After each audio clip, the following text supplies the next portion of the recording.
We back with another one. YOLO show, nigga. Yoda bang, nigga. Solo game, nigga. Boom, back in. We in this thing. Yeah, episode 7. Let's go.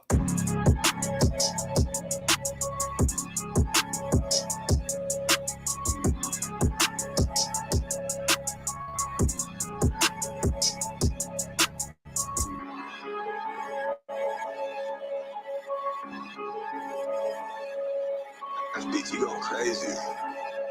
Hey, OTM, say, I forgot my double cup, I'm in a rush. Hey, lil' bro seen the op, grab my Glock, I'm pushing up. Hey, do no V6 to hit me. I be in my city with them sticks, just pop the trunk. Hey, can't fake the funk. My nigga kill you for a brand new pair of dunks. Sliding with 90 and Yoda back and run. Motherfucker on that bitch, then kick her out just like a punt. Call me a blitz, I get it as hit. Not no kick and fuck by the bitch. Ride with the glitz, I shoot up the shit. Smoke my op to the op, get gone. Ride with the gleam, better get your zone. Got no love, that shit be gone. Taking off like a rocket. All them pussy niggas better stop it. Mad at me, I'm the hot top. I was foreign shit, I rock it. Used to be with the glitz, yeah, I'm lying. I never put it down. Them clown niggas want to hang around. Remember this to give me the run. I'm popping. Them VVS.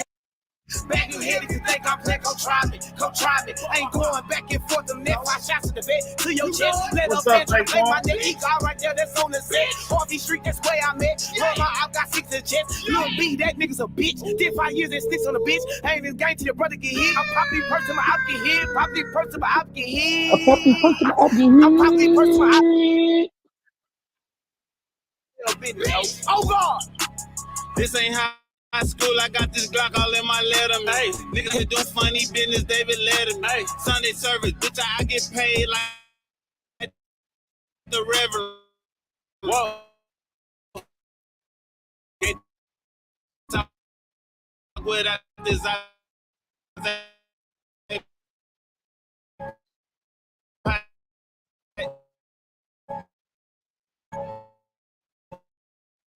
I need my medicine. Whoa. Can't do a show without it, so you know we got the medal. Can't take a.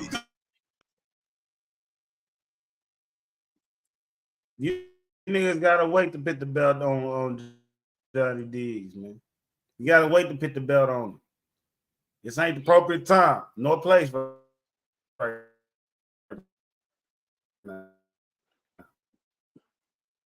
I get paid like the Reverend. Whoa. Can't talk without this Zaze pipe. I need my medicine. Whoa. Can't do a show without it. Talking about it, smoke, but ain't gonna be none. Whoa. I show you how to be a player, nigga. Be a better. Let's go. Let me show you how to mix it up. I got the recipe. Let's go. Bitch ass niggas. I keep telling you niggas. This shit ain't over with. We still dropping this shit, pumping this shit. We still nigga take your card. Shout out Rizzo. What up, Rizzo? The YOLO show is back. Shout out, man. We back. Rizzo. You know what I'm saying? Shout out Taquan. Shout out to the Rod. This is the YOLO show, Rod. This ain't the Belt the Ass show. This ain't this not the right time right now. They want it.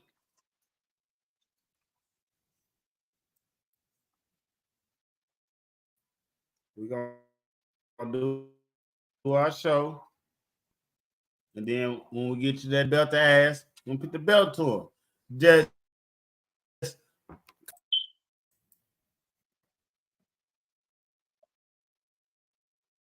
what up, Jut? Shout out Jut.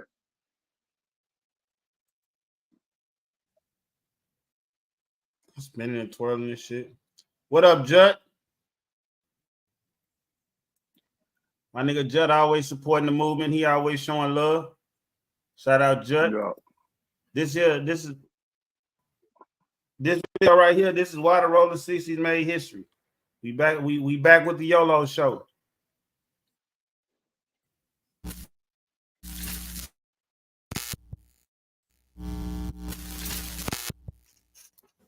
Good game. Welcome back to another episode of Street Chronicles.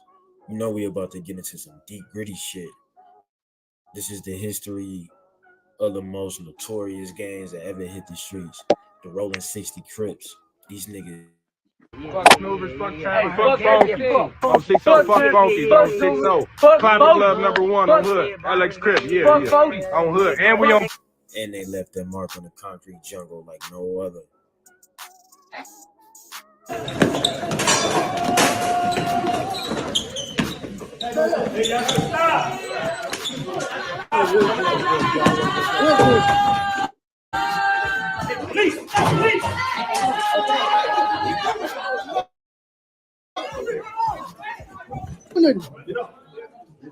Get up.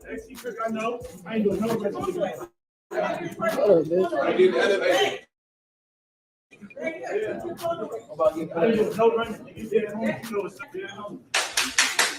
Before we get into it, hit that subscribe button and smash that notification bell so you never miss a beat when I drop some new street knowledge. Let's get it. The Rolling 60 Crips emerged in the heart of South Central LA in the late 1960s. You see, during that time, the streets was rough, man. Poverty, racial tensions, and gang violence were on the rise. People get assaulted every day. I got assaulted myself. Look at my eyes. That's not the point here. I got assaulted myself. Police out on my fucking hood. That's not that motherfucking part with guns. We don't know who they is. They jumping out like gangbangers with their guns. Like they won't have a shootout around this motherfucker. They don't know who did that shit. They won't see base. You let a black girl get killed around. We can identify with what she's talking about because, you know, she's Latino. We black. The majority over here is black. You know, Latinos, there's not that many over here. So anything gotta have, you know, they Latinos first. In the midst of it all, the Crips were born. And one of the first offsprings was the Rolling 60s. Raymond Washington and Stanley Tookie Williams laid the groundwork for the Crips, but the Rolling 60s quickly established their own identity. They set up shop around. That's how they got their name. This ain't a game, they mean business. With their signature blue bandanas and 60s embezzled on the walls, these cats made sure everyone knew who they were and where they held it down. Their territory became their kingdom, and they defended it fiercely. As the 70s rolled in, so did the Rolling 60s reputation. They expanded their turf and built a fierce rivalry with the Crip sets, especially the 8-Tray Gangsta Crips and the 83 Hoover Crips. You know when these cats bump heads, it's fireworks on the streets. What's up, cuz? The nigga's front, cuz. Where my nigga? Where, son? Hoover, bro. Alright, my nigga. You ready to trade gangster, my nigga? Okay. Yeah. Well. What smoke shop we at? You feel me? What smoke shop we at? Yeah. You feel me? What smoke shop we at? Yeah. They said come in broad daylight. So I'm here. Told AP to come on broad day like I don't show up whenever on the head humps cut. 16. Yeah. What's going on? What's this address? 17 Harvard yeah. Okay. Worried about no tramp, yeah. Am I worried about the tramp? What up, Jeremiah? What up, Trio Talk? Out here, where the fuck I'm at. This is exactly where the fuck I'm at. For you tramp ass niggas and bitch ass. Always talking What about up, you still? Shut up, bitch, and be in your hood. Where the sissies at? Cuz that's some 8-Tray Gangsta, nigga. Dead homies, nigga. Yeah, let the sissies know why he came over here. Let the sissies know why P came over here. Yeah. Hey Trey, let them know. Say, hey, I know you know the 6-0 niggas. Let the niggas know 8 Gangsta. He was in here. You know we not bashing them. Dead homies, nigga. The 60s versus the 83 Gangsta Crips. The Rolling 60 Crips had long-standing rivalries with other Crip gangs, notably the 83 Gangster Crips. The conflicts between these two gangs have resulted in numerous violent incidents over the years. Her brothers came beat me up in the 60s, bogus red, threw him in the trash can. Offended, we got to fight Friday. After school, we got to fight. You know how it is. They went on the side of Hobart Friday, homies. Head up. That's what we usually do. Them is our type. 60s our dogs. We ain't tripping. Head up, handle that beef, squash it, step on. Fatty started fighting with Tyrone. Tyrone's brother was Big Rick, OG 60, rider, moneymaker, hustler, thug motherfucker. Him and Fatty fight. Boom. Bad, boom, both dick youngsters. Boom, bad, boom. Went around the corner, got the strap. The homie came back like 2 days. That's all it was. And it's 79. Ooh, this is the 70s. September 79. Man, it's still 70s. Solid this, fool. Who come back with the heat? Tell Fatty move, dump, boom, boom. Kill time in the chest. Shoot Bogart, boom, from the 60s in the stomach. Rest of them break. We all break too. Like, damn. Man, what you tripping on? 60s coming to the hood, though. Big Rick, the OG, Babyface, and Huey, Motor Mouse, 60s, OGs, killers. Coming to the hood. All they wanted to shoot it. Kill their brother. They ain't tripping. Like, man, who wants motherfucker to kill my brother? So Big Rick said. We was like, man, we don't know him. We didn't. He just started claiming the hood in 2 days. We couldn't get him up. We didn't know the motherfucker. Fools them took it as a sign of us saying we ain't giving him up. We threw a big meeting, big sidewinder, big Keystone, all them from the 60s, Big Joe Rat, Mumbles, Mumpy. Threw a big meeting at the park. The meeting became a big gang fight. It fell into a name calling, disrespect. People started getting hit, bombed on. It turned a big gang fight. Pigs came, helicopter 40 feet off the ground, ran anybody off. From that point, September 27th, 1989, the Road 60s and the 8 have been mortal enemies. They've killed over 20 of my homies, and we've killed over, I'm sure, 27, 28, 9 of them. But that ain't all. The Rolling 60 Crips also found themselves in the crosshairs of their blood adversaries, including the Inglewood fam gang. It was an all-out war in the streets of LA, like something straight out of a movie. The 80s intensified their grip on their turf and expand their influence even further.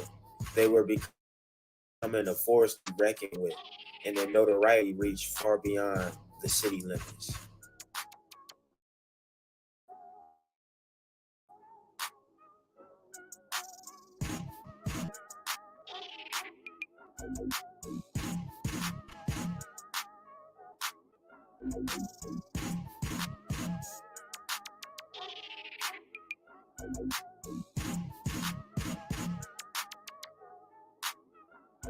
Some of the Crips and the two of LA County's most vicious gangs. LA police are getting their orders as they prepare for another assault on street gangs. A 13-year-old shot, his father and sister killed because the boy wore the wrong color hat. A drive-by shooting in Stockton, the victim wearing the wrong colors. Countless horrors from Los Angeles to Oakland with thousands of people caught in the crossfire. So that you'll better understand what is happening here, we'll introduce you first to a group of Crips, gangbangers from the Linwood section of Los Angeles, a war zone filled with posturing little soldiers. It's easy to Crip to listen. How important is the money? Is it not important? You'd be a Crip whether there was the money or not. Y'all think Crippin' got to do with money? It ain't got nothing to do with money. That's protecting your homeboys. Watching out for one another. Some of y'all don't do, y'all don't watch out. You wouldn't die for him with and now on TV, but you wouldn't die for him for real. I die for my homeboy. Would you die? Yeah, I die for my homeboy. If somebody came up to you tomorrow, grabbed you and said, I got a job, a good pay for you, That make a difference. Come on, let's go now. It ain't gonna stop me from cripping. But you take the job too. Huh? You take the job too. I'm a crip at work. In 1984, during the Olympic Games, there was a shooting. During the 1984 Summer Games held in Los Angeles, a tragic shooting occurred when members of the Rolling 60s Crip gang opened fire at a bus stop, killing 2 innocent bystanders and injured. The incident brought attention to the gang-related violence in the city during that time. At 100 relay, they both ended up in lane 5, and of course it is a blind draw. They don't seat you by your time. You just pull them out of that and get them out in lane 8, which is not good for them. Antonio McKay on his way to that elusive gold medal in the relay. There'll be a great battle for second place with Great Britain and Nigeria side by side, and Great Britain is still down, edging ahead. He'll win the silver after McKay crosses. Nigeria takes the bronze. Australia fades the fourth, and the U.S. has completed a clean sweep of the relay races. And so, the multi-winners, we had Carl Lewis winning his fourth. Chandra Cheeseborough won 2 in 1 hour. We watched. These niggas were heavy into the drug game, trafficking, and pushing weight on the streets. It's the hustle, but it comes with a price. Shootings, homicides. The Rolling 60 providers of it all developed a neighborhood that runs deep in their veins. Now, I'm not here to glorify this life. It's real and it's dangerous. But you can't deny the impact that the Rolling 60 Crips have had on the streets of LA and beyond. The 90s brought even more chaos. Remember the infamous LA riots in 1992? Gangs like the Rolling 60s were right in the mix, looting, clashing with rivals, and leaving their mark on the city. For the acquittal of 4 LAPD officers in the Rodney beating case, the city of Los Angeles erupted into riots in 1992. People so fearful. We can walk into a place and that'll make people fearful just knowing that it's Rolling 60s. And what it carries behind it. What does it carry behind it? It carries dirt, carries murder, carries whatever you want. Treachery. Just pure treachery. Nightmare. Fast forward to the early 2000s, and the Rolling 60 Crips was still going strong. But with changing dynamics, new leadership stepped up, and they had to navigate the ever-shifting landscape of gang politics. Despite their ongoing rivalries, the Rolling 60 Crips continue to establish themselves as a prominent presence in the hip-hop scene. Their influence extended beyond the streets and into popular culture. But as the gang scene evolved, so did the challenges they faced. Law enforcement crackdowns, increased surveillance, and changing attitudes towards gang life forced many Rolling 60s members to adapt or go underground. Yet, the brotherhood of the Rolling 60s Crips remained resilient. Despite the odds, they found strength and unity and upheld their reputation as a tight-knit family. Over time, some Rolling 60 members began to focus on community initiatives, trying to break the cycle of violence and provide opportunities for at-risk youth. But let's keep it real. The gang life never truly lets go. Despite efforts to change, conflicts with rival gangs persisted, and the Rolling 60 Crips continued to make headlines. Police were monitoring the Summer Night Lights event in the 8800 block of South Hoover Street. This was near West 88th Street. Officers say someone fired shots. 2 men and a woman were wounded. 1 man is in critical condition. The other 2 victims are in stable condition. A 4th person drove themselves to the hospital in stable condition. The suspects sped away. Police say the shooting is gang-related. The Summer Night Lights event takes place at 44 locations across the city. One of the main goals is to reduce gang violence and build community trust. Shootings, arrests, and incidents of violence served as harsh reminders that this life was far from over. Today, as we reflect on that history, it's clear that the Rolling Sea is complex. They left a mark on the streets of LA and gang culture worldwide.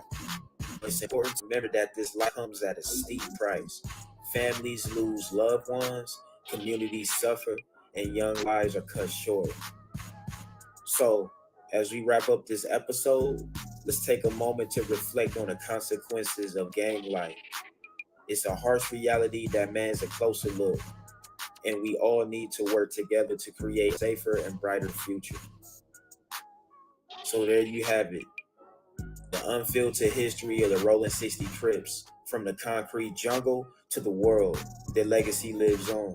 Drop your thoughts in the comments below and hit that like button if you want more street knowledge. If you haven't already, make sure you subscribe and hit that notification bell so you never miss an episode. We're out here sharing the real stories of the streets. Until next time, stay safe out there and remember to show love, not hate. On gang. On gang. Good video. Some little knowledge you didn't drop here about the Rolling 60s. You know what I'm saying? They one of the most treacherous gangs out there. One of the biggest gangs in LA. Probably one of the biggest gangs in the fucking world. Neighborhood got a whole nother history. Boy, that neighborhood Rolling 60, they got a whole nother history, man. That shit's big. And like you say, them niggas have been getting into it with niggas, applying pressure on niggas. They got niggas, they got blood sets stay into it with, they got crip sets stay into it with, you know what I'm saying? All type of shit they got going on. Into it. Getting it going.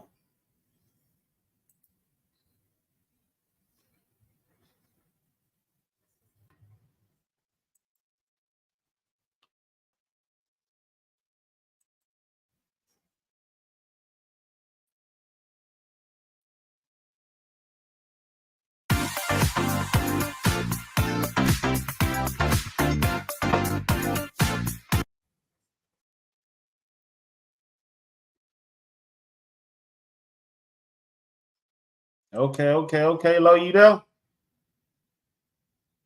You looking over them glasses, man. Can you see? They can't see nothing. So they're reading them comments. Yeah, this is the life and story of Boo Boo, the street game boss that became 50 Cent. Yeah, this 50 Cent right here. This is Boo Boo. I ain't know 50 Cent. I ain't know they call 50 Cent Boo Boo. Go show. A lot of dudes talk about 50. You know what I mean? I know 50. You know what I mean? 50 a gangster. You know what I mean? He's not a sucker. You know what I mean? So I just have to speak on that. You know what I'm saying? Mid 2000. I got shot, so I was dropped from Columbia Records, and then I came back, and the next deal was done. New York, there was a kid named Boo Boo. He wasn't just any kid. He was a tough, smart leader. Curtis knew every corner, every alley, and every secret of the neighborhood. He ran with a crew, tough guys who looked up to him. Any artist, anybody does for their artist, more than Jay-Z. Young Guns was right there. Young Guns was right next to me. He was like, Jay-Z don't do what 50 do for you. Curtis was different. He had a drive to make something out of nothing. He played the streets like a chessboard, always steps ahead of everyone else. But the streets weren't kind. Boo Boo faced danger and temptation daily. He made choices that shaped his path. Some good, some bad. Behind the tough exterior was a dreamer. Curtis wanted more than street corners and trouble. He aimed for the star of Boo Boo, the kid who became 50 Cent, street's legend who turned struggle into success. So buckle up for the ride of Curtis's life. Before the fame, before the fortune, Now, before 50 Cent was famous, his life was like something out of a movie, full of twists and turns that could make your head spin. He wasn't born into fancy mansions or with silver spoons in his mouth. Nope. It was the opposite. See, growing up in poverty, neglect, and surrounded by drugs, 50 Cent losing his mom at such a young age left a deep emotional scar that he's been open about discussing. He once told Spin magazine, "After my mom passed, everything that went wrong because she wasn't there. If I wanted to go to the park and it would start drizzling, it was happening because my mom wasn't there." To cope, he found refuge in his grandparents' basement, where he admitted to Oprah Winfrey that he was trying to escape from dealing with people and his grief, unable to talk about it with anyone. So you become a bit insensitive. So just after... Which one was it for you? There was a point that I was afraid.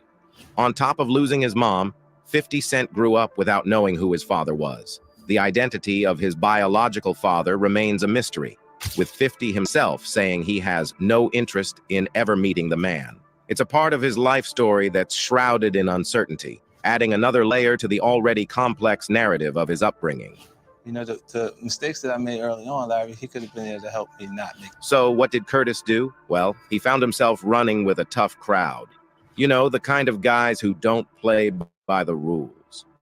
Curtis got into the street life, dealing and trying to survive in a world that didn't cut him any breaks. Curtis was just 12 when he started noticing something different about the world around him. He saw people making money on the streets, more money than he'd ever seen before. It seemed like magic to him. The way people could buy nice things, live large, and act like they were kings of the block. I mean, everybody around my way, so it's like, you know, you had, which we call Boo Boo. Like, he jumped off the porch, I would say, at 12 years old. Reflecting on past, 50 Cent acknowledges the emotional toll of his childhood trauma, which manifests in struggles with anger and vulnerability. He admits to a lack of emotional expression, feeling stuck in an adolescent state emotionally. Despite the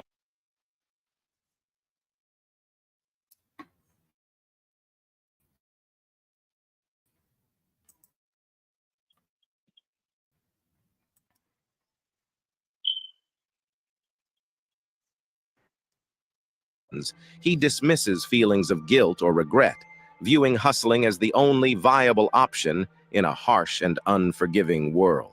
It don't seem like one of the options, it seemed like the only option, he asserts, highlighting to provide for himself by any means necessary. Later in his life, 50 Cent faced legal repercussions for his involvement in drug dealing. At one point, he was arrested for selling drugs and ceased hiding his activities, leading to trouble with the law. This pattern continued when, at the age of 19, he was arrested twice within 3 weeks for selling coke to an undercover officer. Subsequent police investigation revealed cache of various drugs and a firearm in his possession. As a consequence, he was incarcerated, prompting a profound realization that it was time for him to make a change in his life. Always ahead, because he was 12 years old. And I remember going to the block and seeing the high-riser ring, the rhinestone jacket. But Curtis wasn't just another face in the crowd. He had ambition, big dreams that didn't fit the small-time game. He wanted to make it big, to change his luck, make something out of nothing. As Curtis grew older, he looked back on those days and realized they took a toll on him. He had trouble showing his feelings, always trying to be tough, but he never did to survive. To him, there weren't many choices in his world. It was just what you had to do to get by. But hustling came with risks, and Curtis found himself in trouble with the law more than once. At 19, he got caught selling drugs to an undercover officer. Not once, but twice in 3 weeks. The police found more than just drugs. They found a gun, too. Curtis knew he had to change his ways. So, Boo Boo turned his sights to music. Yeah, hip-hop was his ticket out of the streets. He poured his heart and soul into crafting beat rhymes that told his story, the struggles, the pain, and the hunt for success. Now, Boo Boo wasn't just about making music. He was building an empire. He knew the ropes from his days on the block, and he used that savvy to hustle his way into the game. It wasn't easy. Far from it, but Boo had a fire inside him that wouldn't burn out. That's when he decided to turn his life around. He took on a new name, 50 Cent, a symbol of change and renewal. Curtis wanted to make it big, but this time through music. He started a band called G Unit with some friends from the neighborhood. They weren't just any band, they were determined to be the best. A G Unit. Like when at one point we were screaming G Unit. Yeah. You know what goes on with G Unit now? Well, people grow. They grow. Yeah. G Unit started small, releasing their music on their own until Curtis stepped up and got them a record deal. They went mainstream and took the music world by storm. But success didn't mean smooth sailing. There were conflicts with other artists and within the group itself. G Unit was founded shortly after 50 Cent left Columbia Records. The original members were 50 Cent, Murph, Domination, Lloyd Banks, Shaw Money XL, and Tony Yayo. These rappers collectively established the group as a whole in 2000. However, after Yayo got a prison sentence, 50 Cent signed Young Buck, and along with himself and Banks became the three faces of G Unit. Smurf and Domination left the group due to some problems with the general, 50 Cent. They went into different directions in some ways, and some of them, like he's never gone. Yeah. He's gonna stay. He's gonna just be down like. Since their formation in 2002, 50 Cent and his G Unit crew have consistently faced and engaged in conflicts within the hip community. Whether through verbal sparring or physical altercations, they've never shied away from confrontation. Members like Lloyd Banks and Tony Yayo have been involved in notable brawls, while others such as Game and Young Buck have also found themselves in heated situations. Since 2002, 50 Cent and his G Unit crew have been right in the middle of all the action. It all started with 50 Cent versus Ja Rule. Picture this. Back in '99, Ja Rule was filming a music video when one of 50 Cent's friends showed up with the gun, got heated, denied any involvement online, and Damn. I ain't know Ja did all this. Ja done got that 50 like that. And stabbed Ain't nigga no and telling, everything. man. Am I back up? You up, but it ain't playing. Nigga, what? That shit crazy. And I I stopped it. I seen the nigga twirling and shit. Okay. You know what I mean? So I had to stop it, let it regain, let me chop it up a little bit. You understand? Yeah. You and your crew beat up 50 Cent in Atlanta. How does the story go? Absolutely. I see him in Atlanta, a mutual friend of ours named Chaz. But that was just the beginning. In 2002, 50 Cent unleashed Wanksta, a savage diss track aimed straight at Ja Rule. He questioned Ja Rule's street cred and succeeded when 50 Cent got jumped outside a studio and by black child and injured and stitched. I felt like was on the computer. 50 Cent and Ja Rule escalated.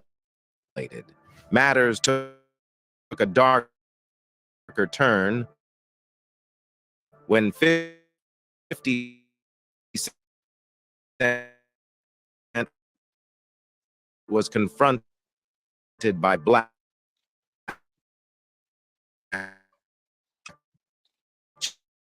child. He's like someone's trying to snap.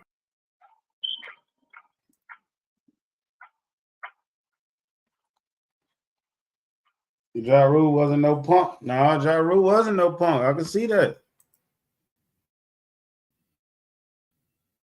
They make it seem like it was all 50. What the fuck is this?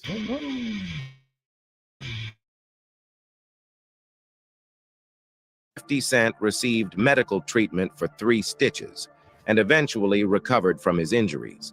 Black Child later confessed to being responsible, claiming self-defense as he believed someone was reaching for a weapon. And he's like, who's here? He's like, 50. He's here. He's in the building.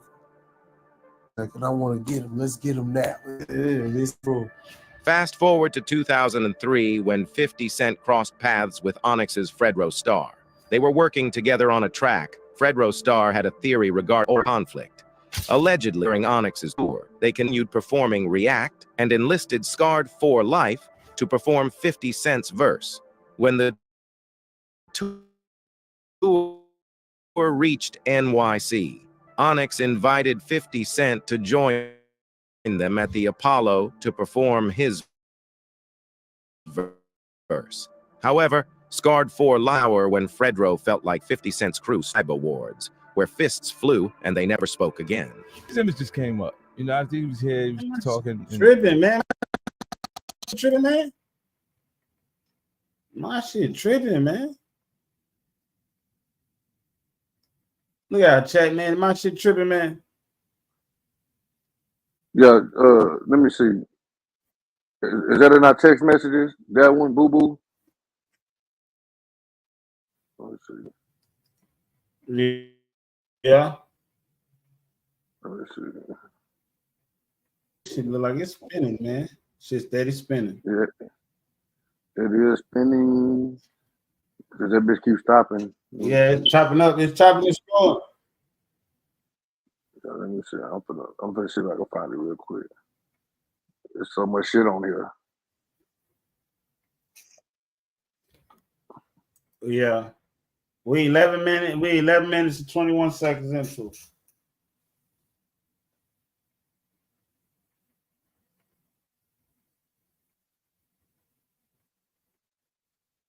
This shit tripping, man.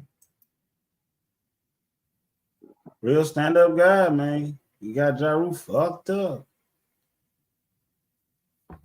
He just can't rap. Just because he saying now he has some nice music though, bro. Yeah, he did have some nice I ain't music. gonna take that away from him. You know, he has some nice music. I used to actually bump Ja Rule, but you know, 50 just came in the game and changed things, you know. But that nigga had some good hits, some good That nigga had some good hits. That nigga had hits with Ashanti. That nigga had hits with J-Lo. That nigga had some, like, when it came to like man, for real, bro. When it came to going to get that one nigga to put on the R&B song, nigga Ja Rule was that nigga, boy. It was a time that all the nigga heard on the radio was Ja Rule. Yeah. For real. What would I be without my baby? Yeah. I'm gonna play the video, fool. Face off at the Vibe Awards, where fists flew and they never spoke again. His image just came up. You know, after he was here, he was talking and just talked himself into a bad situation. Because the timelines didn't even work. And he had previously been to the show to say it did happen. But then came the 2004 Vibe Awards, where Young Buck ended up in a crazy brawl. A guy approached Dr. Dre for an autograph, but ended up punching him. In the chaos, Buck and his crew got into it, leaving the guy with a stab wound. Buck faced serious charges, but got a deal in the end. The first thing I seen was Dre, man. You know what I'm saying? I wasn't even aware of whatever punch of the guy, whoever walked up and hit Dre or however it went. Johnson sustained a stab wound to the chest, resulting in a collapsed lung. He received medical treatment and eventually recovered. Buck faced charges of assault with a deadly weapon, though he managed to negotiate a plea deal down to a no-contest plea for assault with the possibility of causing bodily harm. Buck's defense claimed he had wielded a fork rather than a knife, an assertion met with skepticism, especially considering his choice of attire shortly after the incident. I was getting a call, you know what I'm saying, saying that I was wanted for attempt, you know what I'm saying, in that situation. And I had already made it back to Nashville, you know what I'm saying? During a show, Smurf and his crew tried to provoke 50 Cent, who responded by tossing cash and water, turning the place into a wild scene. So anyway, we got it on or whatever. So 50 sent everybody home. Uh-huh. But you sent me home. You sent me home up. I was in the hood 4 months. By 2005, G Unit was a powerhouse, and they decided to add the game to their crew.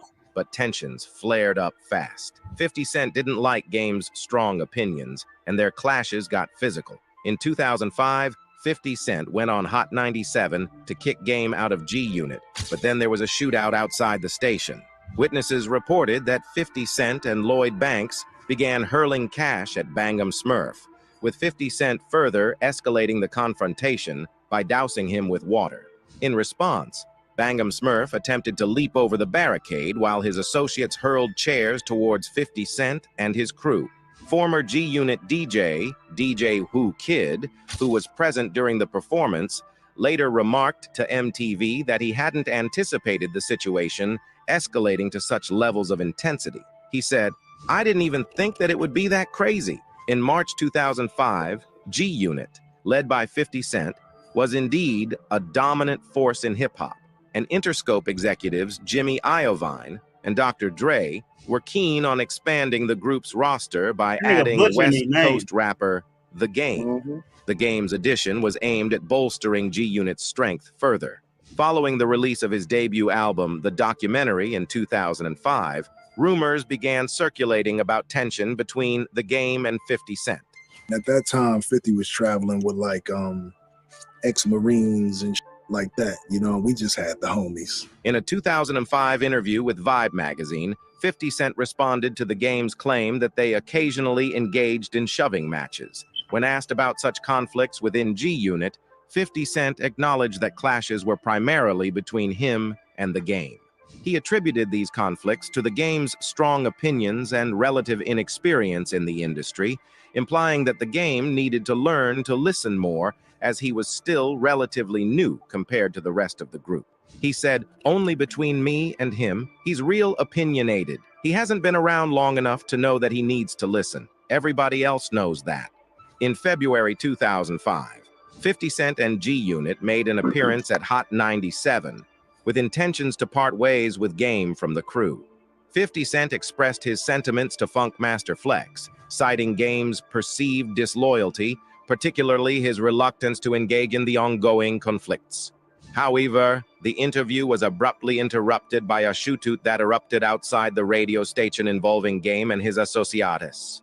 The altercation concluded with Game retreating after one of his associates, Kevin Reed, sustained a gunshot wound to the left leg. With his entourage and his security, and shots were fired. A lot of shots were fired. And the crazy thing about it, in 2000. What's up, everyone? Chuck here, owner. 2006, things got deadly during Busta Rhymes' video shoot. Tony Yayo got into a fight that ended with gunfire and a tragic death. It wasn't Yayo's fault, but it stirred up controversy about safety in the music scene. Game and G Unit still couldn't let go of their beef in 2007. They nearly clashed at a party, but security stopped it just in time. Then Tony Yayo faced legal trouble for confronting a kid linked to Game's management. It was a messy situation that ended with Yayo's charges getting dropped. Was the Touch It remix, is that where the shooting happened? Yes. Aha. Yes. The video. Yeah, you guys are shooting the music video. Eyewitnesses reported that Yayo engaged in provocative behavior, directing insults towards Swizz Beatz, as well as Darren D. Dean and Joaquin Wah Dean, the CEOs of Rough Riders Entertainment. While Yayo was not directly implicated in the shooting, it was speculated that a confrontation that originated at the video shoot extended onto the streets. Outside the venue, a physical altercation erupted, culminating in an unidentified assailant firing multiple shots, one of which fatally struck Ramirez. Despite efforts to save him, Ramirez succumbed to his injuries upon arrival at a Brooklyn hospital. In the aftermath of the incident, witnesses recounted Yayo expressing remorse and attempting to diffuse tensions by apologizing to Busta Rhymes, assuring him that he did not intend to escalate the situation. The shooting sparked widespread controversy and raised concerns about safety and security in the entertainment industry. In February 2007, despite parting ways in 2005, tensions between Game and G-Unit remained palpable. At a party hosted by T.I. and Young Jeezy during NBA All-Star Weekend in Las Vegas, Game found himself in the same venue as Young Buck, a former member of G-Unit. During the event, a video clip captured the moment when Young Buck took the stage to energize the crowd. Meanwhile, Game and his entourage were observed moving towards the stage as Buck began to address them. Fortunately, security intervened swiftly, diffusing the escalating situation, as it was evident that tensions were running high and the potential for a confrontation was imminent.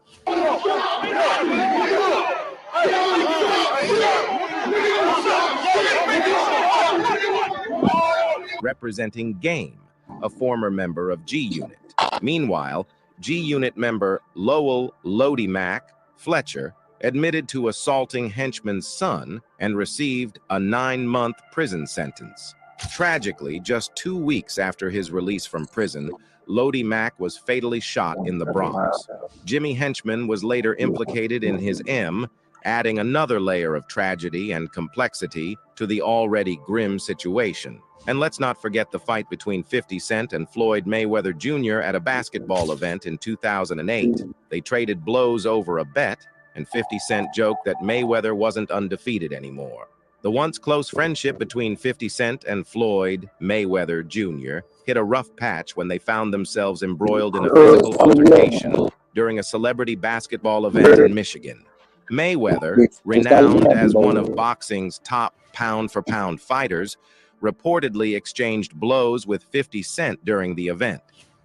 Are you and Floyd okay? Was there any truth to you and him fighting at all? Yeah, we got into a little thing, but that's me. Like, you know what it is? Because we both real physical. In an interview with Hot 97's Miss Jones, 50 Cent disclosed that he initiated the altercation by putting his hands in Mayweather's face. In a reflex action, Mayweather retaliated by throwing a punch. When questioned about the cause of the altercation, 50 Cent explained that it stemmed from an argument over a bet between them. And like I put my hands in his face. You see what I'm saying? For what? And it's a reflex for him to throw a punch. You see what I'm saying? So as soon as I put my hands in his face, like. When asked about the outcome of the scuffle, 50 Cent expressed confidence, stating, "Floyd's no longer undefeated." This response fueled speculation about the altercation's winner, adding another layer of intrigue to the incident between the once inseparable friends.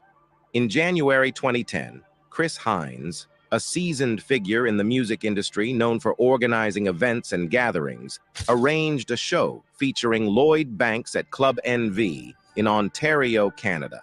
However, Banks arrived a staggering 90 minutes late, expressing dissatisfaction upon finding the venue only partially filled. In a surprising turn of events, Banks abruptly halted his performance and departed for his hotel. They're saying that Lloyd said that you refused to pay him. That's why he acted so crazy.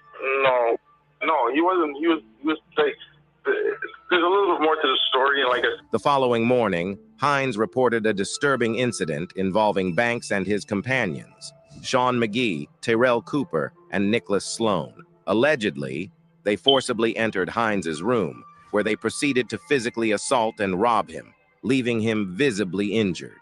The altercation purportedly stemmed from a dispute over Banks's payment and the question of whether he should have reimbursed an undisclosed fee. And that's it from us today. Until next time. Yeah. Thank you for watching. You should have paid. Definitely should have paid that little money. Yeah, that nigga looking like the Pumpkin Man. Shit. Nigga, goddamn. They knotted that nigga ass up. Remember how the cartoons would be like, you want 1 lump, 2 lumps? They had that nigga like 3 or 4 lumps. With that cartoon hammer, hey, throw his ass up.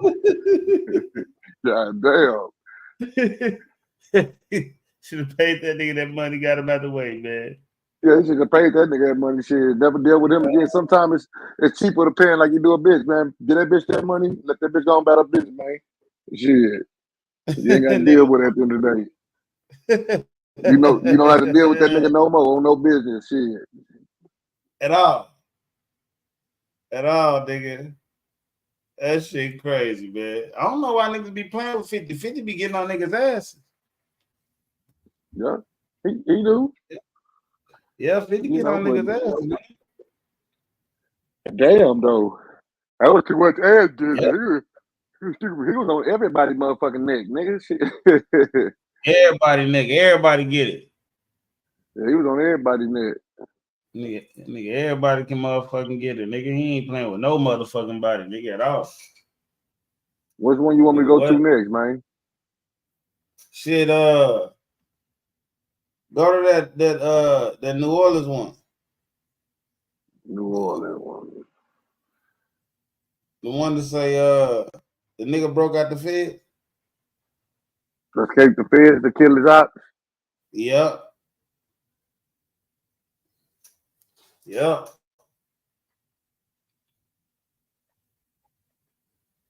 Oh man. Yeah, that shit crazy. That nigga escaped the Feds. I mean, when you want a motherfucker, you can do some shit. When you determine, bro, you can do a lot of shit, man. People can get a lot of shit done that you don't think can get done. Yeah. It's just like if you determine to be rich, you'll get rich. The determination is a motherfucker, boy. Yeah. Determination is a motherfucker. If a motherfucker determined to kill you, he gonna kill you eventually because he's so determined. He gonna This nigga came out fast to get you. Way for a federal inmate to escape from custody. An inmate also escaped from a federal prison camp. And we have more breaking news here at home. U.S. Marshals and the FBI are searching for an inmate who escaped from a federal correctional institution. And also breaking into our newsroom, the U.S. Bureau of Prisons has confirmed that a federal inmate has escaped.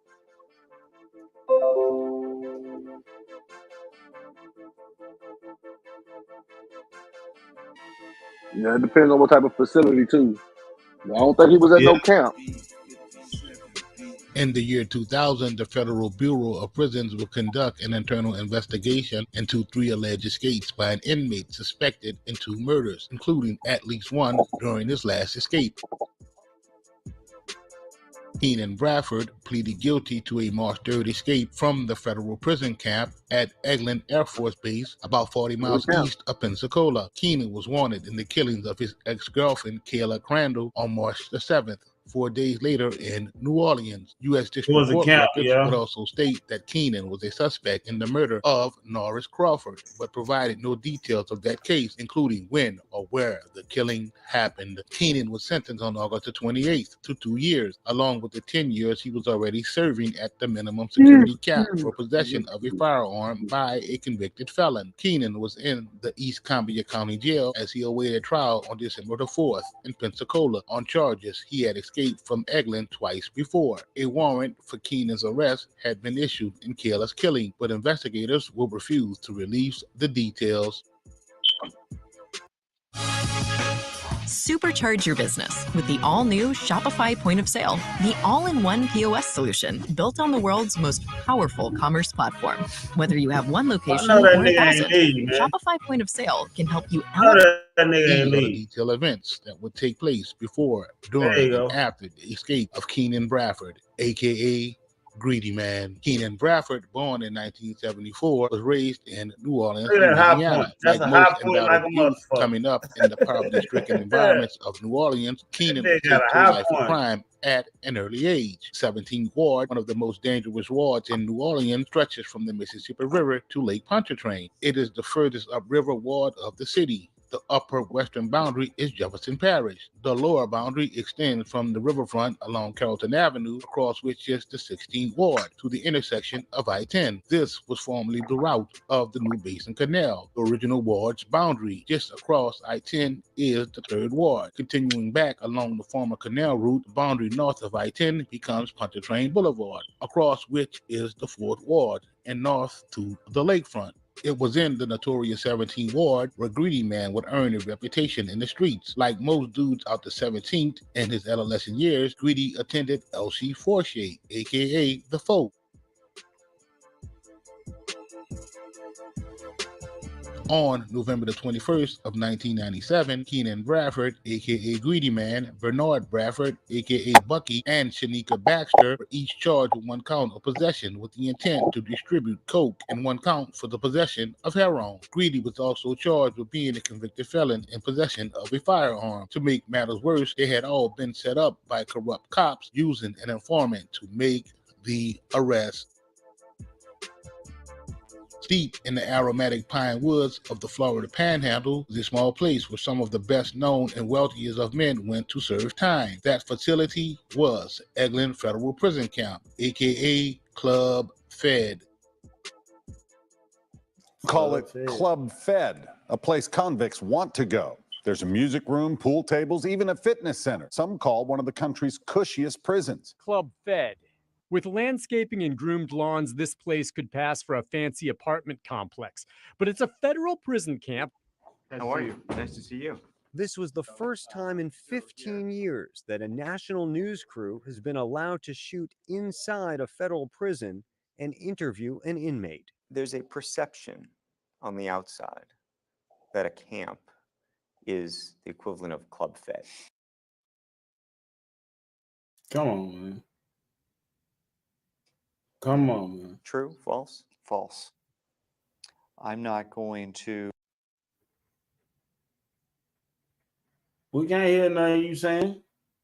To pretend that serving Can you time hear? at a camp isn't easier than, say, serving time at a higher classification institution, because it is. But in the end, This is damn part. we're Every time told it where moved. to be, when to be Oh. there. We're told what to eat, what to wear. I took that You bitch need, out. you need to pause it. And shakedowns. No, I just took it out because when it, all I the be same. trying to fix it. Strip searches. Yeah, of course. Oh, okay. You leave this visitation room on a Saturday or Sunday, they're going to take it down. Everything's off and make sure that we're not bringing anything in. Minimum security prisons house inmates with less than 10 years left to serve. There are no cells or barbed wire. Prisoners are not considered flight risks, and everybody works. Villette is among the roughly 6% of federal inmates doing time for white-collar crime. If you look at the people you've gravitated towards, your friends here, what are their backgrounds? All sorts of backgrounds. The majority of the folks that are incarcerated here are here on some type of drug conspiracy charge. So those are my friends. And do they know what you did? Oh, yeah. Eglin was one of 27 federal work camps where the U.S. Bureau of Prisons housed its least dangerous felons. Was at Eglin where Greedy, who had underlying health conditions that required dialysis, would end up doing his time. Let's move on. March the 7th of 2000 in New Orleans, Louisiana, Kayla E. Crandall and Norris Crawford were both murdered in cold blood. It was alleged that the murders were committed by Keenan Bradford, aka Greedy Man, Kayla's estranged boyfriend. Dang. And I could never get to no motherfucking camp. I went straight to USP. What? At the time of the murders, Greedy was serving a 10-year sentence following a 1999 conviction for being a convicted felon in possession of a firearm. Greedy was an inmate incarcerated under the authority and jurisdiction of the United States Bureau of Prisons at Eglin Federal Prison Camp in Eglin, Florida. Greedy escaped from FPC Eglin on March the 3rd of 2000 and was later apprehended in New Orleans on April the 5th of Shout out Big 2000. Fred. It was alleged that Greedy fatally shot Kayla and Norris while he was in New Orleans. In the early morning hours of January the 30th of 2000, the NOPD responded to a call from Kayla reporting that all of the windows had been smashed out of her car. Kayla told the NOPD that her ex-boyfriend, Keenan Bradford, aka Greedy Man, had been pounding on her door, asking to be let in shortly before the incident. Kayla also told the NOPD that Greedy had called her and told her that he was going to have her killed and that he would blow up her vehicle.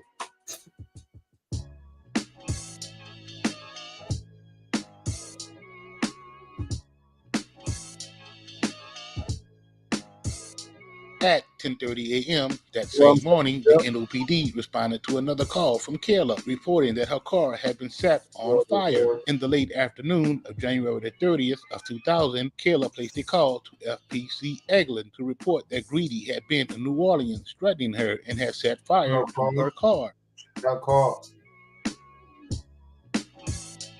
How was Greedy able to be in two places at one time, you may ask? It's simple. Greedy would have someone stand in for him at count time.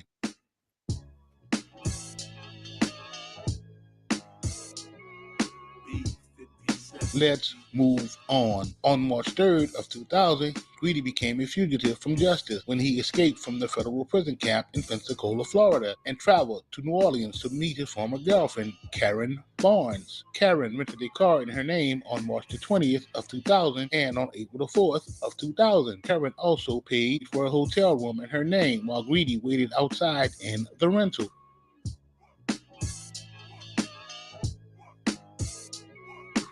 On April the 5th of 2000, deputies from the U.S. Marshal Service and agents from the ATF located the rental car at the hotel. The hotel management provided them with a key to the hotel room. Once inside the room, the agents questioned Karen and arrested Greedy, but not before they would get Karen to sign a form permitting them to search the rental. During the search, deputies discovered a fully loaded semi-automatic pistol beneath the driver's seat.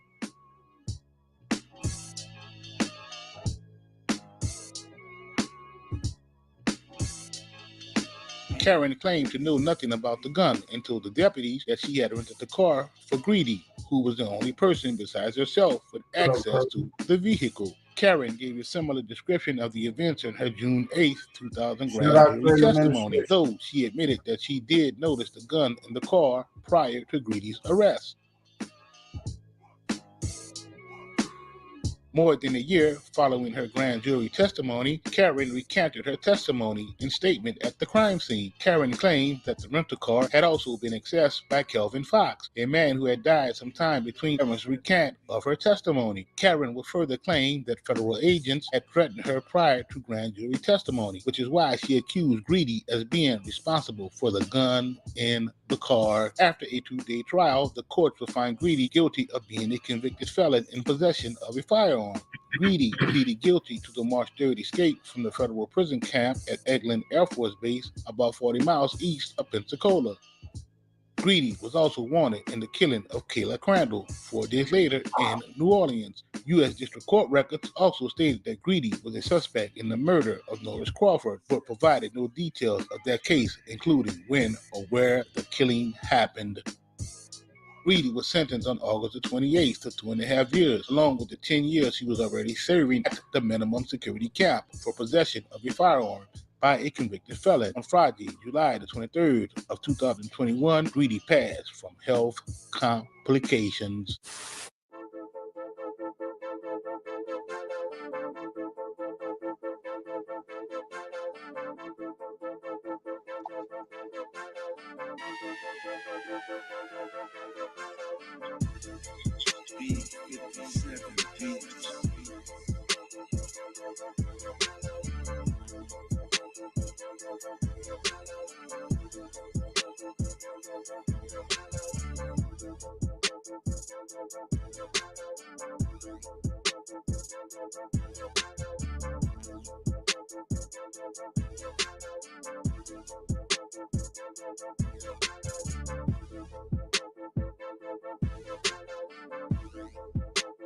B.7 Beats.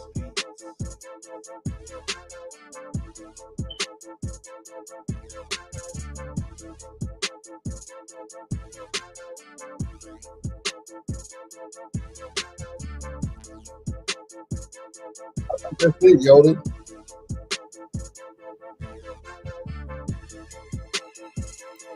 Okay, bet.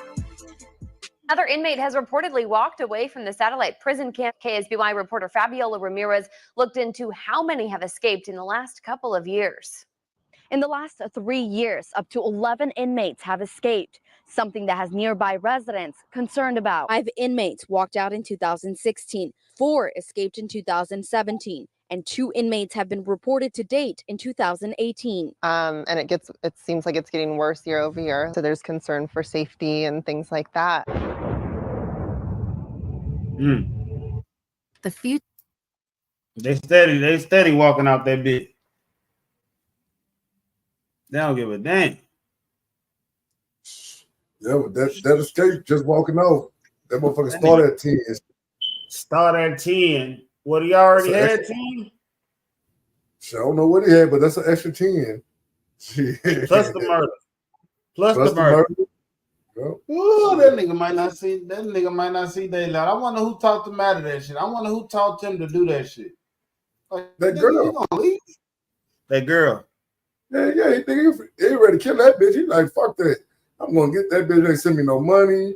That bitch, she had to fucking the sucking. That bitch, I'm gonna get that bitch. I'm going to get that bitch.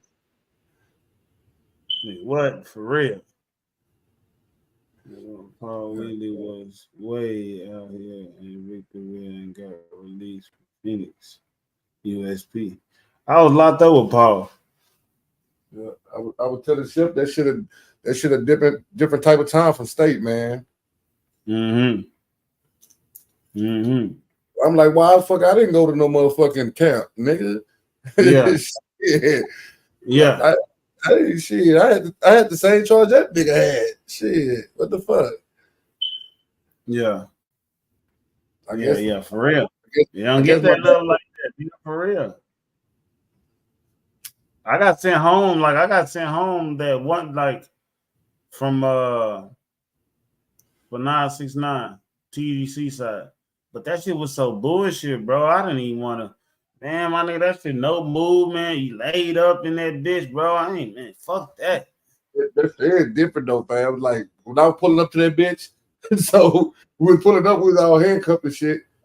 So when I pulled up to that bitch, I'm like, okay, they called the name. They were like, this the camp. I'm like, shit, I'm going to the camp. Nigga, hell no. They let niggas off. Boom, boom. We went to the meeting. I'm like, shit, I'm going to the meeting. Nigga, boom, boom. They let niggas off. It's like 3 of us still left.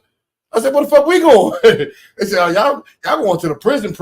I was like, what the fuck? I'm like, what the prison? Y'all going to maximum security. Ooh, maximum security. I'm like, man, come on, man. Hey, when your mama calling you, I was like, maximum security, goddamn, nigga. I'm like, shit, fuck it is what it is. Shit. Yeah, maximum security. Here I go, young nigga, ready to rock and roll. Yeah, I come. Fuck it. Yeah, I wasn't that young no more, but shit, but still, it's a different environment from TDC when I got in that bitch. It's different. Nigga, they got tables. You sit at certain tables, nigga. The East Coast, the West Coast Crips sit here. The West Coast Bloods sit here. Niggas from down south sit here. Niggas from East Coast sit here. Niggas from it's different, bro. And you got to sit at the right spot, nigga. It's like it's weird as shit. If not, you get stabbed up. Nah, I ain't gonna say you get stabbed up because the nigga gonna know you probably just got there, so they gonna direct you like, where you from? Situation you banging, you need to be over there with the Crips. You on state time, Texas time, you need to be over there with Texas niggas at their table. Everybody had their own table. You know what I'm saying? What time was you on? I was on Texas time. Mm-hmm. I was on Texas time. I ain't gonna lie to you. Yeah. But I'm still Crip, but I'm on Texas time. Yeah. Can't deny that. It's all over my body. Yeah. But it's Texas though. Yeah, I'm Texas. You know what I'm saying? I'm riding with my Texas niggas, we Bloods and Crips. Yeah. You know what I'm saying? We ride with Texas. Yeah. All type of shit in there. All types of gangs. You got Migos too? You got Migos and the Paisas and everything. You got everything in that motherfucker. I'm saying in Texas. No, the Mexicans with the Mexicans. No, that's with the Mexicans. They got their own thing. This is just niggas. Yeah, niggas. Yeah, these niggas. The Mexicans with the Mexican gangs. The Mexicans sit with they stuff. You know what I'm saying? You know. You got Tango Blast in there? Yeah, you had Tango. You had the Paisas. You had all the MS-13s. You had all the Mexican gangs in that bitch. Nigga, everybody from different fucking all over the world in there, nigga. It ain't just niggas in Texas. Yeah, nigga, you got niggas from Florida, Virginia. You got niggas from North Carolina, motherfucking California. You got niggas everywhere in that bitch. Yeah. It ain't like Tennessee where everybody come from somewhere in Texas, nigga. These niggas come from everywhere in that bitch, and it's a crack pot. When I got there, we was on lockdown. When I got there, they just had a East Coast versus down south fight. And I don't know, nigga. They put me in a motherfucking cell with an East Coast nigga. Nigga, you already heard them niggas banging on the door. Cuz, you need to come up out of there. They need to move you. I was like, what the fuck going on? The nigga was from Jersey. The nigga was cool nigga though. You know what I'm saying? But still though, they were like, you got to get up out of there, man, because shit, we just got to a big old altercation with them niggas. Nigga might try something. You know what I'm saying? Yeah. I just got there my first day there. Nigga, we on lockdown. I can't move myself. Shit. But you know, once I got about that bitch, I booked up with a Texas nigga. You know what I'm saying? Uh-huh. Yeah. What was the population up there? What you mean? What's like? What was the? How many people did they hold up there at the Fed you was at? Nigga, they hold a lot of goddamn. I don't know the population was a lot of goddamn people though. Yeah, because it went Roach hold up to 1,300 people. It was more than 1,300. Yeah. It was more than 1,300. Shit. Yeah, it was more than that, nigga. That's I can Google that bitch, nigga. That's the motherfucking high security motherfucker. So high security, damn. And that's all in one compound. The medium and the camp. Medium, the camp was first. They had their own compound. The medium was their own compound, and then the USP. And nigga, when you pull up that bitch got brick walls, sniper towers, barbed wire, another brick wall. Then I was like, God damn, it was just. But it's on the same street. Yes, I don't. It's on the same street. Yeah, that's crazy. It's all on Fair Road. Yes. That's they call that bitch Bloody Beaumont, nigga. Bloody Beaumont. That's what they call it.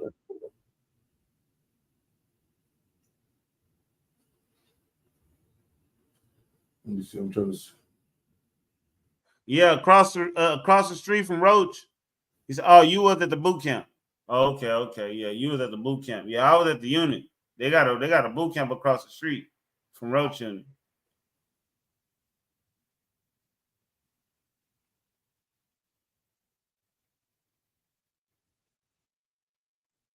Mr. Gang is crazy. Yep, it's say about 1,500 people. 1,500 people. Okay. Yeah, approximately about 1,500. That's 200 more people. The camp has around about 405 inmates. Okay, yeah. Because 1,300 people, man, that's shit. That's a lot of people. In my head, that was a lot of people. That was that was the biggest unit I'd have been on. Yeah. Ferguson pretty big too. Yeah, Ferguson. No, I didn't go to. I rode through French Robinson. French Robinson looked big than a motherfucker. French Robinson is big than a motherfucker. They have us in the holding, the transit. They send you over there. You got to go out. They got nigga, what? They said they was on lockdown for somebody that just got stabbed over there. Yeah.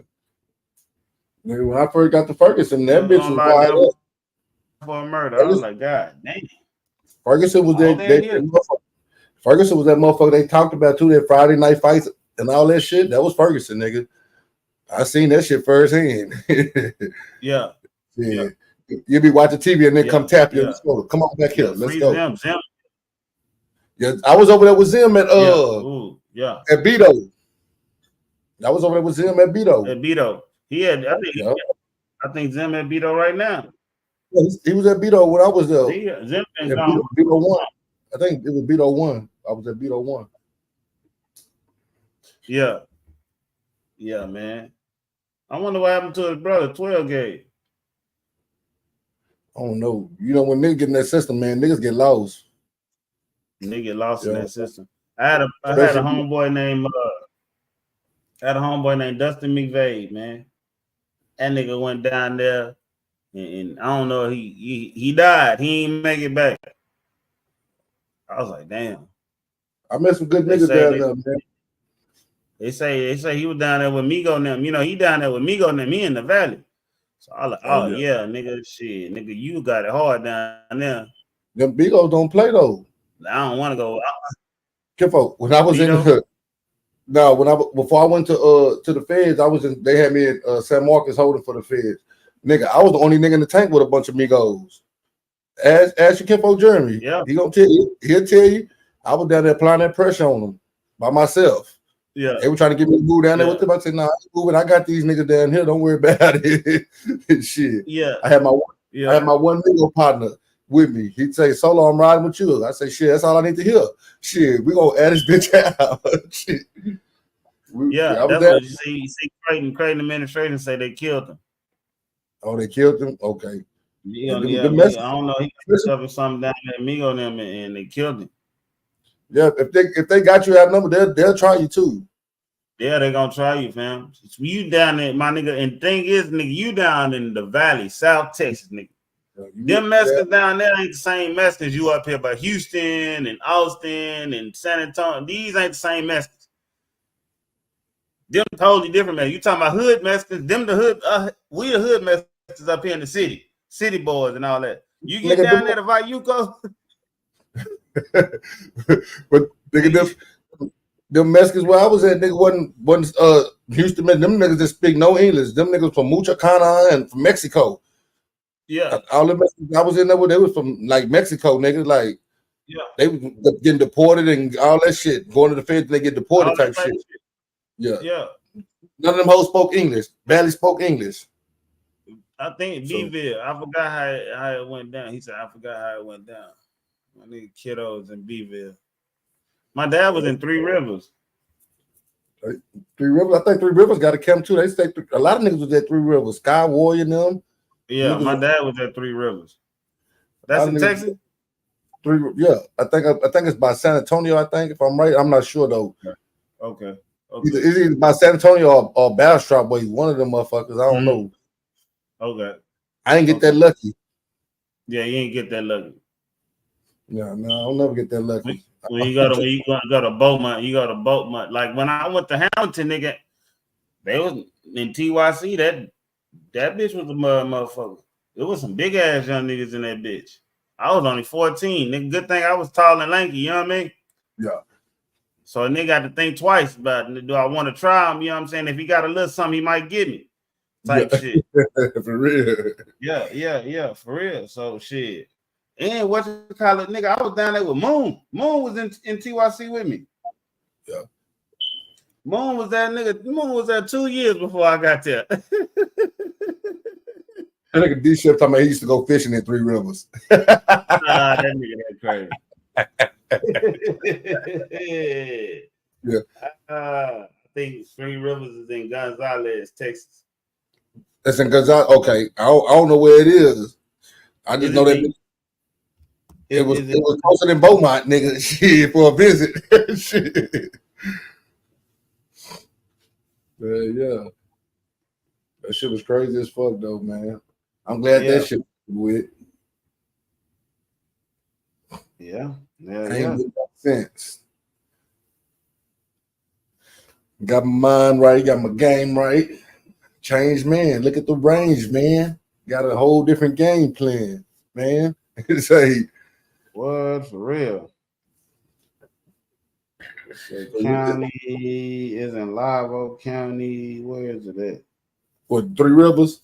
Yeah.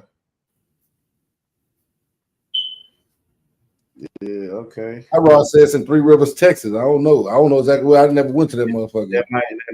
That might be it. Let's see if I can get the location.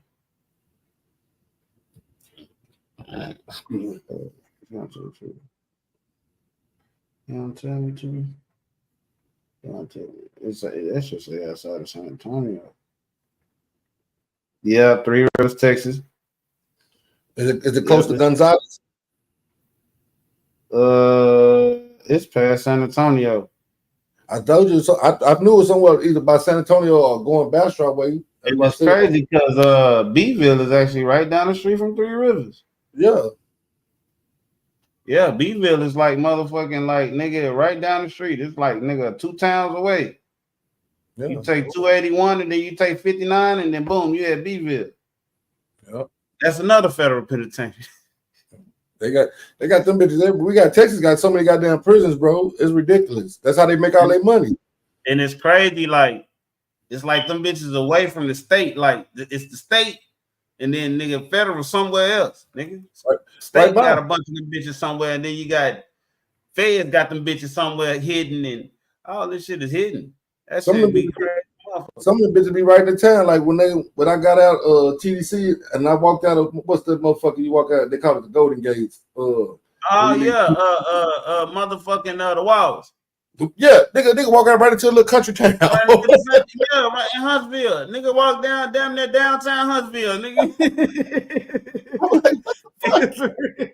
Nigga get on the bus, get to riding out this bitch, nigga, in the neighborhood and shit. I was like, what? I was like, what the fuck? Yeah, nigga see houses and shit. Nigga like, oh shit, this on the whole little street. Them walls, nigga, them walls and bricks, nigga, keep a nigga inside that bitch. Yeah, it keep you in that bitch. I ain't gonna say I like that bitch, but when I went through that bitch, I was like, them niggas got TVs in they cell. I want one of them.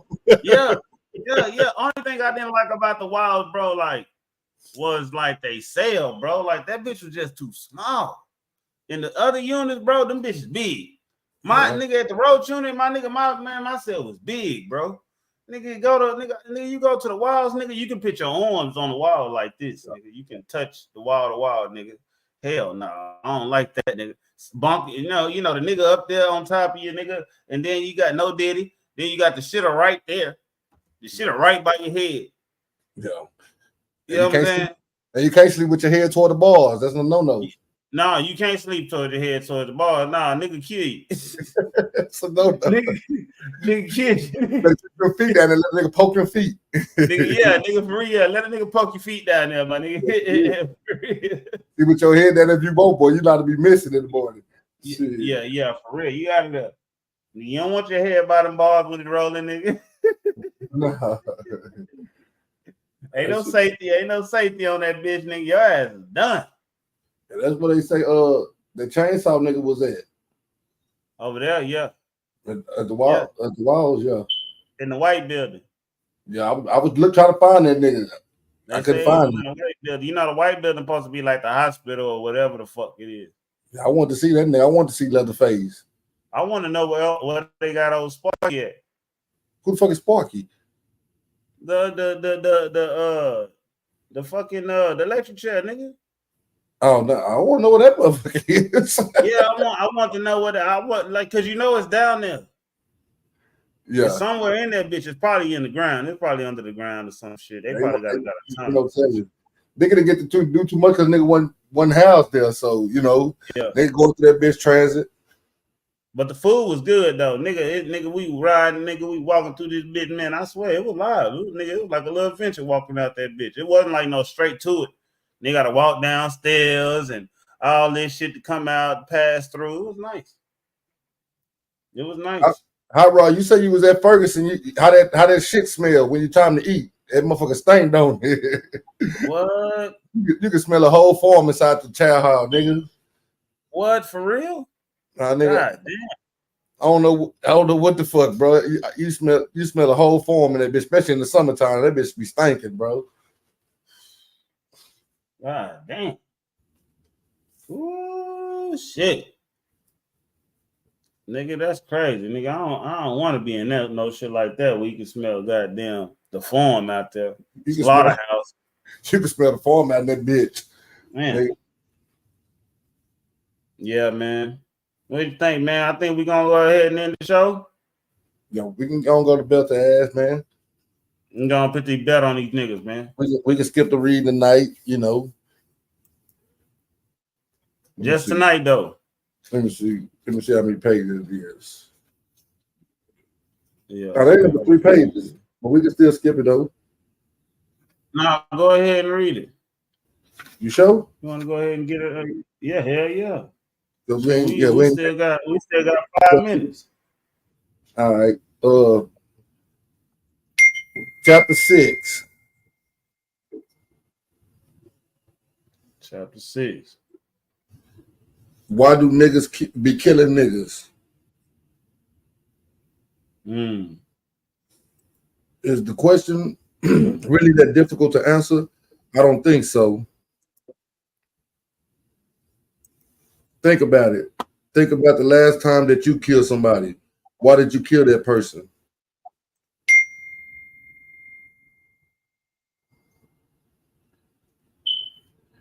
If you actually took time and effort to kill somebody, why would you do it? Did you kill that person because you like that person? Did you kill that person because you were in love with them? Did you kill that person because you admired that person? No. You killed that person because you despised that person. You killed that person because you disliked that person. You killed that person because you deeply hated that person in your heart. So why do you think niggas be killing niggas? All around the world, niggas are hated as soon as they come to birth. So don't wonder why niggas hate themselves. For centuries, niggas have been getting killed for no reason at all. So don't wonder why niggas be killing themselves for no reason at all. 365 days out of the year, niggas are being disrespected. So don't wonder why niggas have no self-respect. Generation after generation, people said that niggas ain't no damn good. So don't wonder why niggas have no self-confidence. Nobody ever loved a nappy-headed nigga. So don't wonder why niggas straighten and bleach their hair. We have all been taught that a nigga can't be nothing. So don't wonder why niggas don't amount to nothing. This world is holding niggas down. So don't wonder why niggas pull each other down. A nigga ain't worth a damn, so I don't give a damn about a nigga. I hate niggas just like everybody else. Even though I see niggas every time I look in the mirror, I hate all niggas. I hate good niggas. I hate bad niggas because I just hate niggas. I hate niggas with a passion. Every time that I think about a nigga, I just get pissed off because I know that nigga always up to no good.